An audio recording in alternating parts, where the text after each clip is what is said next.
Ya. Nah, dalam hadis meletakkan tangan itu yang dekat ke sahih hadisnya itu di sodrun, ya, di dadanya, di sini di rongga sini, bukan di sini. Kalau ini batnun, ada hadis tersambung ke sahabat Ali bin Abi Thalib di perut tapi hadisnya dhaif. Ini yang biasa dibaca sahabat Ali bin Abi Thalib. Kalau Allahumma ba'id sahabat Abu Hurairah, Allahu akbar kabira, itu dibaca sahabat dan malaikat langsung turun untuk mencatat. Rebutan pengen dengar. Saking indahnya bacaan itu. Gimana cara bersedekap? Boleh dibantu? Siapa? Gantian. Sebaim sini. Alhamdulillah. Jarang-jarang lihat pakai sarung nih. Kayaknya mau bikin studio syariah ya. Tekanlah. Baik. Oke, Mas takbir, tangannya disimpan di mana? Ya, oke. Allah terus sedekapnya. Oke, tahan sebentar. Baik ya, ini udah bagus, pelan-pelan sebentar. Pertama, perhatikan teman-teman sekalian, posisinya dulu. Perut mana? Ini perut ya. Perhatikan sini, ini perut. Dada mana? Sini ya. Perhatikan. Di sini, di dada dengan di perut itu ada rongga di sini. Ya kan? Di diafragma dia ada rongga. Ya? Baik. Ini yang dimaksud menyimpan tuh di sini. Ini namanya sodr. Sodrun. Ini sodr. Kalau di sini namanya nahr. Nahr itu yang dekat ke leher di sini. Teman-teman kalau lihat unta itu kalau disembeli dia tidak dijatuhkan, tapi langsung disembeli itu di nahrnya yang dekat ke tenggorokan, ke lehernya di sini. Ya, itu di sini. Makanya inna a'tainakal fasholli lirabbika wanhar. Kalau ini perut namanya. Ya. Nah, dalam hadis meletakkan tangan itu yang dekat ke sahih hadisnya itu di sodrun, ya, di dadanya, di sini di rongga sini, bukan di sini. Kalau ini batnun, ada hadis tersambung ke sahabat Ali bin Abi Thalib di perut tapi hadisnya dhaif. Oke, yang agak mendekati lebih kuat tuh di sini. Dan ini selaras dengan makna. Oke, nanti saya jelaskan maknanya. Ini namanya apa? Sodrun. Jamaknya sudurun. Oke, pelan. Baik. Yang kedua, yang diletakkan pertama di sini kanan atau kiri? Kiri kan? Oke, kiri kan? Baik. Setelah itu ditutup pakai apa? Kanan. Saya praktekkan dulu caranya ya. Tadi sudah benar diangkat begini. Lalu di sini, ini ada 3 cara. 1, yang telapak kanan menutup punggung yang kiri begini, pas. Ya, begini. Oke. Kedua, yang telapak yang kanan menggenggam pergelangan di sini. Kalau mau lebih detail, ini 2 jemari ke sini, begini. Ini digenggam. Tapi langsung ya, nggak usah diotak-atik. Allah, nih, nah, langsung ya, begini. Oke. Yang ketiga, lewat sedikit sa'id ke sini, di sini.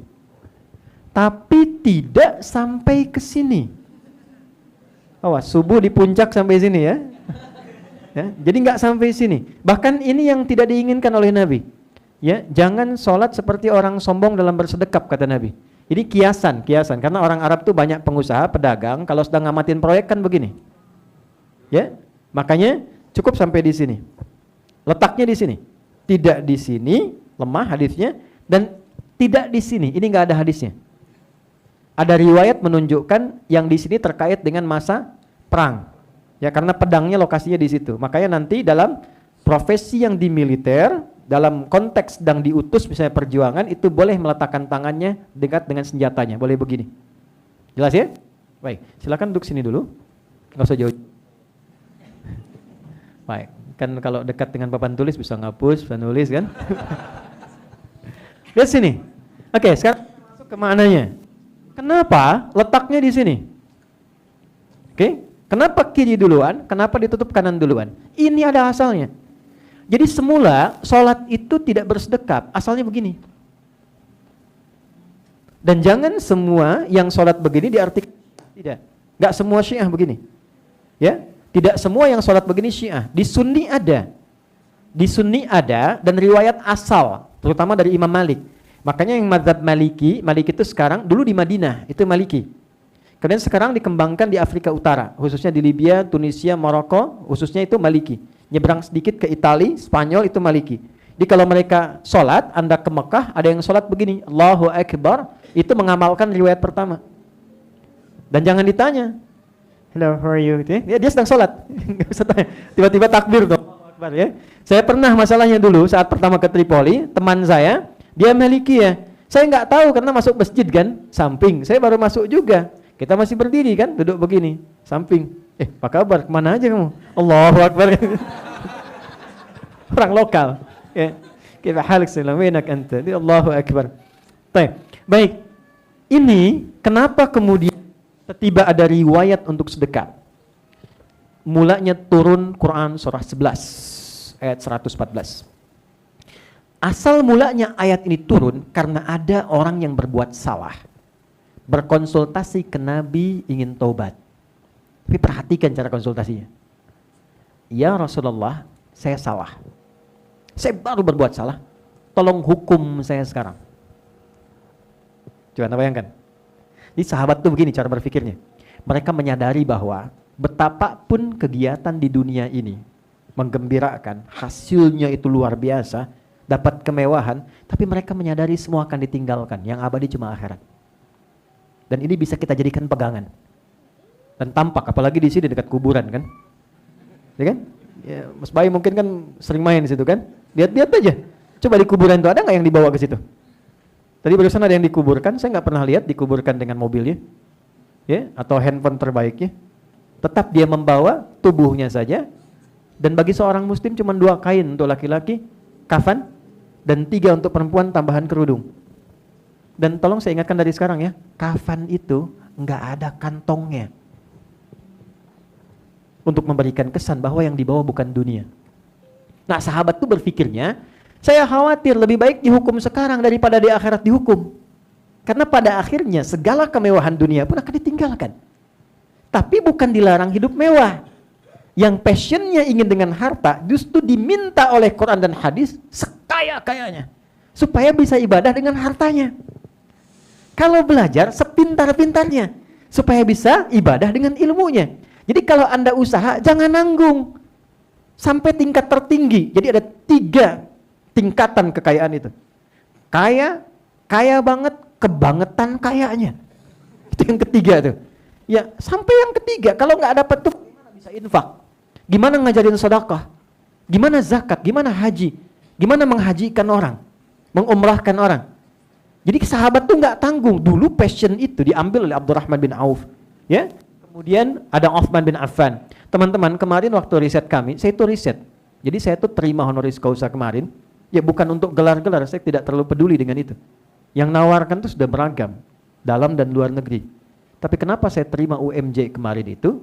Karena begitu profesional memberikan itu, sampai 2 tahun prosesnya. Di riset semuanya, layak tidak. Setelah itu, diminta membuat karya ilmiah. Lalu itu diuji di kalangan profesor. Betul nggak layak nggak karya ilmiah itu dapat itu? Diteruskan ke dikti, itu prosesnya 2 tahun. Setelah itu baru kemudian dianugerahi. Makanya di UMJ cuma 2 yang dapat honoris causa sampai dari berdiri sampai sekarang. Yang pertama Bung Karno, Presiden Indonesia pertama. Kedua kami kemarin itu. Ya dengan panjangnya proses itu. Nah yang mau saya katakan adalah kembali kepada apa yang tadi kita ulas itu. Dalam pendalaman kami dari pendidikan Nabi kepada sahabat. Itu Nabi mendidik seorang sampai kaya yang asetnya nggak nanggung. Zubair bin Awam itu sampai wafat, beliau punya aset yang kalau dikonversi ke kita dulu itu nilainya $1 miliar dulu. Lalu saya coba hitung kalau dikonversi ke sekarang yang $1 miliar, itu keluar angkanya 72.000 triliun. Jadi Elon Musk yang kemarin baru dinobatkan lagi jadi orang terkaya di dunia, itu baru 1/24-nya. Ya, 1/24-nya. Itu Zubair bin Awam tuh sampai segitu. Tapi kekayaannya dipakai apa? Kita belum pernah dengar Zubair bin Awam pamer. Belum pernah dengar Zubair bin Awam ria misalnya. Nggak ada. Dan semua mengakui beliau kaya. Abdurrahman bin Auf lebih dahsyat lagi. 3 kali lipat hartanya Zubair. Jadi kalau 72.000 triliun dikali 3, itu hartanya Abdurrahman bin Auf. Apa yang beliau lakukan? Ibadah dengan hartanya. Sampai Sayyidah Aisyah pernah komen. Ketika satu kali ada 600 kafilah. Kalau kita sekarang 600 truk isinya emas semua. Emas, mutiara, berlian. Datang dari satu sektor bisnisnya Abdurrahman bin Auf dari sekian banyak. Begitu datang kata Sayyidah Aisyah, inilah Abdurrahman bin Auf yang kata Nabi masuk surganya dalam keadaan dihisab cukup detil. Maka ketika mendengar itu, apa kata beliau? Saya sodakohkan semua 600 itu kepada semua penduduk Madinah. Tuh, kaya banget, tapi masuk surga juga. Yang repot kan miskin gak jelas kan? Kan? Kaya masuk surga juga. Utsman bin Affan masih ada sekarang hotelnya. Bisa tunjukkan, ada aset. Beliau itu nggak beli hotel, cuman beli sumur yang dimonopoli oleh Yahudi. Beli kebunnya. Sekarang lokasi itu setelah diwakafkan, dialih fungsikan jadi hotel. Dinamakan wakaf Utsman bin Affan. Hasilnya disimpan di rekening, nama rekening yang Utsman bin Affan. Anda bayangkan, sudah wafat 15 abad yang lalu, punya rekening di Bank Saudi namanya Utsman bin Affan. Kita masih hidup, rekeningnya belum ada kan? Jadi nggak usah nanggung kalau kaya sekaya-kayanya. Cuman jelas tujuannya. Antum bangun ini untuk apa? Kalau cuman pengen mewah, yang belum beriman pun bisa. Lebih mewah daripada ini. Kalau cuman pengen pintar, banyak di luar sana yang bahkan dapat Nobel. Tapi nggak jelas tujuannya. Kalau cuman dapat kedudukan, ya silahkan, semua orang bisa dapat. Mau jadi apapun, legislatif, yudikatif, eksekutif, bisa. Tapi tujuannya apa? Nah, Islam itu memberikan nilai, value dalam Islam itu tinggi. Ya, kita harus dapat jadi sesuatu. Maka diajarkanlah dalam proses sholat itu, bagaimana caranya dalam konteks kehidupan kita bisa mendapatkan nilai yang baik sisi Allah. Orang ini datang mengatakan, dia punya value dalam dirinya. Ya, dia lihat ke depan. Ya, dia look forward, ke depan ada apa nih setelah saya tinggalkan. Maka dia katakan, ya Allah, saya ingin tobat, datanglah ke Rasulullah. Rasulullah itu sederhana, kalau beliau mintakan ampun, selesai, diampuni semua dosanya. Maka ketika minta ampun itu, ya Rasulullah hukum saya salah. Saat akan menunaikan sholat, dalam riwayat sholat zuhur. Maka kata Nabi, tunggu nanti habis sholat aja. Ya, tunggu habis sholat aja. Dan hebatnya, Nabi tidak mempublikasikan kesalahannya. Itu dahsyatnya Rasulullah tuh. Jadi kalau ada orang salah, itu antara beliau saja dengan beliau. Dan kalau ada orang salah di pertemuan, misalnya ini, luas ya, itu oleh beliau, tidak ditunjuk ke orang, tapi dibikin umum kiasannya. Sehingga tidak ada yang merasa dipersalahkan. Nabi sedang Jumat, datang seorang namanya Sulek dari Gotofan, dikenal dengan Sulek al-Gotofani. Masuk masjid langsung duduk. Orang tahu kalau masuk masjid, mau itikaf, sholat dulu 2 rakaat. Nabi tidak menunjuk, itu salah, itu tidak. Tapi Nabi membuka dengan kalimat umum. Sahabatku semua, kalau kalian ingin mendekati Allah di masjid, ingin itikaf sementara, maka akan lebih baik kalau sholat dulu 2 rakaat, baru kemudian duduk. Tanpa menyinggung siapapun. Baru kemudian beliau sholat. Anda bayangkan ya, Nabi, Rasul, dekat dengan Allah, tingkat takwa tertinggi, cara memperbaikinya luar biasa. Siapa kita? Bukan Nabi, bukan Rasul, nggak jelas surganya, ya kan? Hisabnya juga masih menegangkan. Kenapa antar pasangan masih saling menyakiti? Kenapa menzalimi kepada orang tua, anak, teman, dan sebagainya? Tunggu sebentar, sholat dulu. Saat sholatlah turun Quran surah 11 ayat 114. Aqimis sholata tarafain nahar wa zulafan minal lail. Ini ayatnya, ini syahidnya. Innal hasanati yudhibnas sayyi'at. Lakukan sholat, jaga dengan baik. Waktunya dari subuh sampai dengan isya. Bila benar sholat dilakukan, dia bisa menggugurkan kesalahan-kesalahan yang pernah dilakukan. Kesalahan kecil maksudnya. Tapi yang paling indah tuh ini, lihat ujungnya. Tidak ada hambaku satupun yang tidak pernah berbuat salah. Soalnya Nabi yang terjaga ya. Innal hasanati yudhibnas sayyi'at. Tapi sebaik-baiknya hamba yang ketika dia berbuat salah, dia mau memperbaiki kesalahan itu dengan merubah perilakunya menjadi lebih baik. Menjadi pribadi yang lebih baik. Ayat itu turun untuk memberikan jawaban taubat dari Allah kepada hamba yang tadi, yang dengan ketulusannya dia meminta Nabi untuk menghukumnya. Saya bayangkan. Turun ayat tadi, maka saat turun ayat itu selesai salat, orang itu bilang lagi, ya Rasulullah hukum saya, salat sudah selesai. Apa kata Nabi? Allah sudah mengampunimu. Ya, kama qala Rasulullah SAW, Allah sudah mengampunimu, maka tidak ada alasan lagi untuk menghukummu.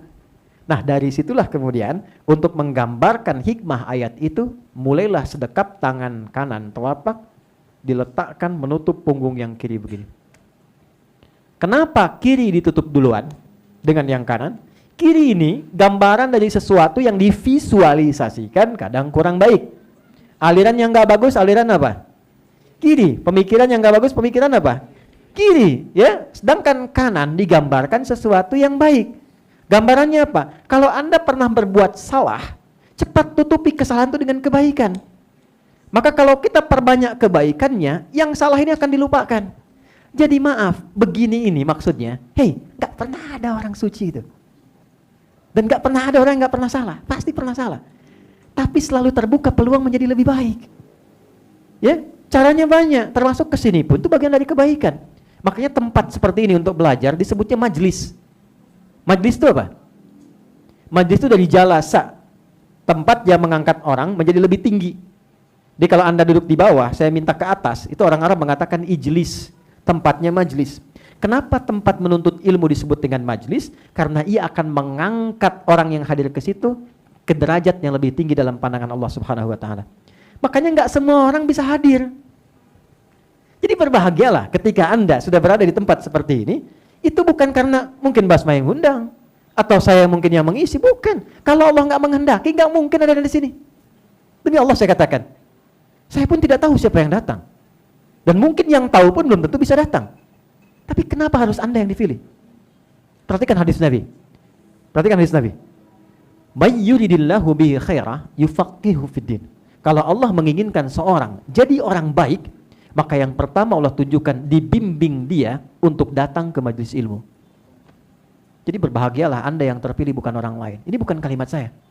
Tapi kalau Allah sudah datangkan Anda ke sini, duduk di sini, berbaur dengan teman-teman, belum juga menyentuh Anda untuk menjadi baik, maka dengan cara apa lagi Allah menjadikan Anda orang baik? Dan saya pun maksimal mungkin, makanya saya selalu katakan, saya nggak ingin diberi apapun datang ke sini. Supaya saya optimal. Tanyakan pada Mas Dimas, pernahkah saya minta sesuatu? Dari mulai berdiri musyawarah sampai sekarang, nggak pernah saya minta. Uang nggak pernah. Saya datang, bayangkan, saya datang sendiri, ngajar sendiri, nulis sendiri, ngapus sendiri. Pas udah aja baru kemarin-kemarin. Keren? Nggak, saya pengen sempurna ketika ditanya oleh Allah, ya Hadi, ya Hidayat, si Fulan bagaimana? Hadir di musyawarah. Ya Allah, Engkau Maha tahu. Saya datang, saya tak minta apapun, saya terangkan, maksimal saya berikan. Karena itu mumpung Anda ada di sini, kalau saya belum maksimal memberikan Anda untuk dekat dengan Allah, sampaikan pada saya di sini. Dengan cara apa lagi saya mesti membimbing Anda? Maka ketika Anda sholat, bayangkan kasih Allah diletakkan di tangan kanan ini. Gak ada yang sempurna. Tapi Allah berikan harapan untuk jadi orang baik. Tutup ini. Mau sampai kapan begitu? Selalu terbuka peluang. Kalau bisa mendapatkan dengan cara yang baik, kenapa memilih yang tidak baik? Dan semua ada babnya. Anda silahkan mau jadi public figure, bikin konten, dan macam-macam, silahkan saja. Semua terbuka. Kalau Anda membuat status yang baik bisa dilakukan. Kenapa membuat konten yang aneh-aneh? Membuat cerita yang aneh-aneh? Toh yang baik pun akan dilihat juga. Manfaatnya ada. Maka tadi, ini kanan, ini kiri, tutup. Dan kenapa letaknya di sini? Sodrun, jamaknya sudur. Nah, sudur itu pintunya. Pintunya setan. Ingat, satu-satunya surat dalam Al-Quran yang paling favorit dan dihafalkan hampir semua orang Islam di muka bumi. Surat An-Nas. Qul a'udzu birabbil malikin ila min syarril waswasil alladzi yuwaswisu fi sudurin nas. Sudur jamanya sodrun. Di dalam sodrun, ini gambarannya. Dalam sodrun, ini sodrun besar, ada tempat namanya kolbun, kolbu. Nah, di dalam kolbu ada nafas jiwa. Dalam nafas ada jiwa takwa, ada nafsu fujur. Wa nafsi wa ma sawwaha fa'alhamaha fujuraha wa taqwaha. Quran surah 91 ayat 7 sampai 10. Nah, ini jalan kebaikan yang bisikan malaikat. Ini adalah keburukan, sifat-sifat yang provokasi setan. Nah, malaikat disebutkan 88 kali di Quran, setan disebutkan 88 kali. Karena itu kenapa kita selalu bergolak? Kalau diberikan pilihan itu nggak langsung diambil, kadang kan bergolak kan? Ambil enggak. Gambarkan, adzan aja kan kita sudah bergolak dalam hati. Allahu Akbar, sudah adzan ya Allah, gitu kan? La ilaha illallah, baru adzan, belum qomat. Ya kan? Itu golakan kan? Nah, itu pertama bisikan dua kebaikan ataupun yang satu keburukan. Yang paling pokok adalah ini adalah tempatnya setan untuk memberikan was-was. Masuknya lewat sini. Ini pintu besarnya. Ini. Makanya sering orang katakan jagalah hati, maksudnya itu. Tempatnya di sini. Nah, sumber yang paling pokok yang menjadikan seseorang berbuat salah sebetulnya bukan faktor eksternal.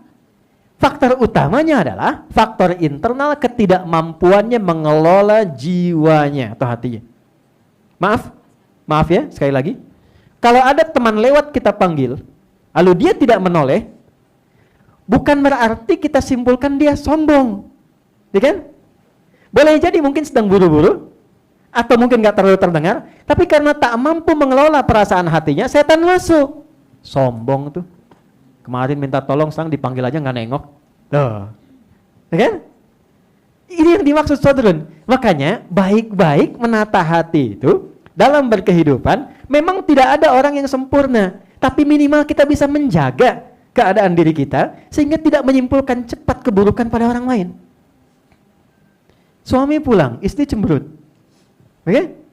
Kalau muncul gejolak hatinya, kita ambil dari fujur nafsu, yang keluar kata-kata. Kenapa cemberut?